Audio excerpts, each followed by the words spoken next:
Here's the Acme Hill crane that I picked up in Indiana, Pennsylvania. Brought it back to the shop in the middle of a snowstorm. Got it unloaded, and now we're going to get it in the shop and start working on it. Alright, what's up YouTube? Welcome back to the vlog. Just another day here in the shop.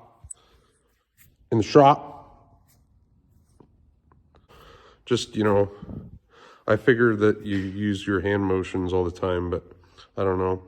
So what we're looking at here is a 1940s Acme Hill mobile shop crane. Not 100% sure how old it is, but we're pretty sure it's in the 1940s. She's seen better days, but she's not going to take too much to get going here. She's plenty tall. That's a 10-foot door over there. It's pretty chilly out here in the shop, so we got the little heater going. And then basically these wheels move and turn, and those are stationary straight, but this one turns, that one doesn't. And then you have a worm gear set up here with a cable system that goes up and over, and then that block and tackle system, or whatever you'd like to call it, moves up and down if everything turns. So right now it does turn, but it's awfully tight.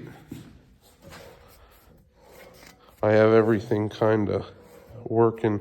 Right now this raises it, but getting to the point where it's getting tough to lower it. At that point, it just kind of sticks, so we're gonna have to lubricate it up. This is one of the original hand wheels, it looks like. They have pockets here to put a big cheater bar on it with a little set screw that holds the bar on there. It does look like there's a good crack there, but as my good friend Dalton Whitfield says, brazing is like the super glue of the mechanics world. So I tried to loosen the set screw up and knock the head off of it. We're going to try to get that out here in a little bit. And then that wheel here is stuck.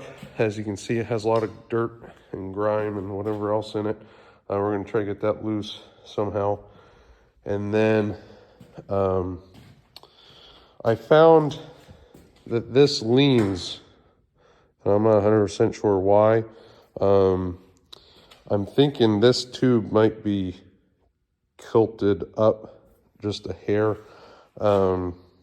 and it's accentuating. I don't think the beams up here are real bent, but we'll have to see. I did find this tag. We're gonna get it cleaned up. See if it zooms in. I'm not a good YouTuber here, but we're learning. It says Westinghouse Electric and Manufacturing Company.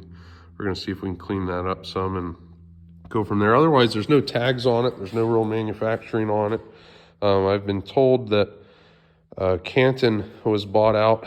The Canton foundry company was bought out by the Westinghouse, or not the Westinghouse, the Acme Hill company. So I got this here washer and nut welded on that little bolt. So let's see if, I guess it would help if I had the right wrench, huh? Oh, there we go. Let's see if this goes. Well, it turns the whole thing. It's a little hard to do one-handed. I don't want to. Oh, there we go. Hey, would you look at that? It's almost like I know what I'm doing. Threads are good, safe way to do it. Washer protects the original piece.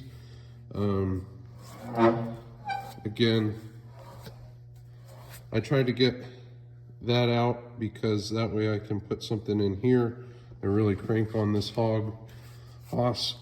See, it's really tight right there, and I like to get to where I can loosen that really well, and so I can pull this down. So see where we end up by the end of the day. This spins a whole lot nicer now. I don't know if I knocked something loose in one of the and one of the bushings. However, if you notice here, if I go this way, right there it stops. It pushes that drum this way. And when that happens, it really does not like it. It really makes it difficult to turn.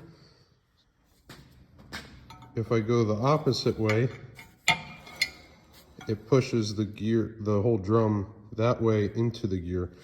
The worm gear you can see is here and there. So if I put something like this cheap Harbor Freight punch like this, I can sit here and go all day long with one hand nice and smooth without any trouble at all. And so I'm not 100% sure, but I'm really happy that that's all loose. After that's out, eventually I'll probably either take this whole wheel off completely and braze that, or I might just braze it as it is. I want to completely wind this down so that way this hook is down so I can actually use it up and down. But if the cable looks as bad as it does up here and down here, I might just replace it depending on how it's attached. I'll see how easy that is, but the whole idea of this is just to be able to use it for now. And then when I get some more time, I'd like to restore it and take that dent out and clean up the stuff and paint it, make the wheels turn a little bit better and that sort of thing. But for right now, I've got too many other things going on, but I just wanted to get this all loosened up. My good buddy Mexa Shop 1 stopped by to check out the crane. Check him out on YouTube and Instagram. We'll see. Stick with us, subscribe, like, comment, YouTubies. We're just trying to figure this out. I'm hoping that this reaches more people and we can do more on YouTube, and I have lots of projects, as I'm sure you can tell, and maybe we'll do more here in the shop and put it more on YouTube, and we'll grow this thing and see where life takes us. Thanks for watching. Day in the vlog.